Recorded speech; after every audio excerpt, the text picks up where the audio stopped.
എടാ നീ എന്താ വിളിച്ചിട്ട് ഫോൺ എടുക്കാൻ? ഞാൻ കണ്ടില്ല. എടാ നീ എൻ്റെ കയ്യിൽ നിന്ന് കുറച്ച് പൈസ മേടിച്ചിട്ടുണ്ടായിരുന്നില്ലേ? എനിക്ക് അത്യാവശ്യമായിട്ടൊരു 3000 രൂപയുടെ ആവശ്യമുണ്ടായിരുന്നു.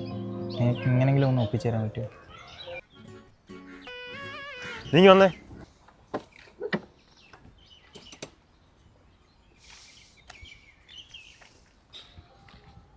ഞാനെനിക്ക് എത്ര തരാനുള്ള? എടാ എനിക്ക് കറക്റ്റ് എത്ര അറിഞ്ഞു, പക്ഷെ എനിക്ക് അത്യാവശ്യമായിട്ട് ഇപ്പോൾ ഒരു 3000 രൂപയുടെ ആവശ്യമുണ്ട്.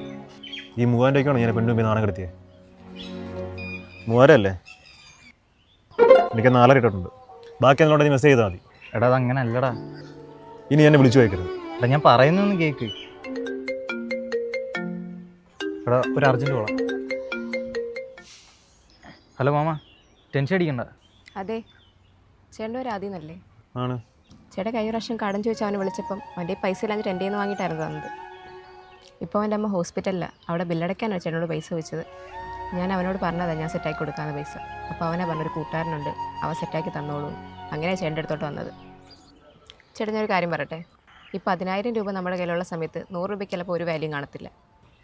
പക്ഷേ 100 രൂപ എടുക്കാനില്ല തെണ്ടിത്തിരിഞ്ഞ സമയത്ത് ഒരാൾ നമുക്കത് തന്നിട്ടുണ്ടെങ്കിൽ അയാൾക്ക് നമ്മൾ അത്രയും വേണ്ടപ്പെട്ടതായതുകൊണ്ട് ചേട്ടനത് മനസ്സിലാക്കിയാൽ കൊള്ളാം. ഡി അമ്മാവനെ വിളിച്ച് ബാ നമുക്ക് പോവാം. വിളിക്കാതെ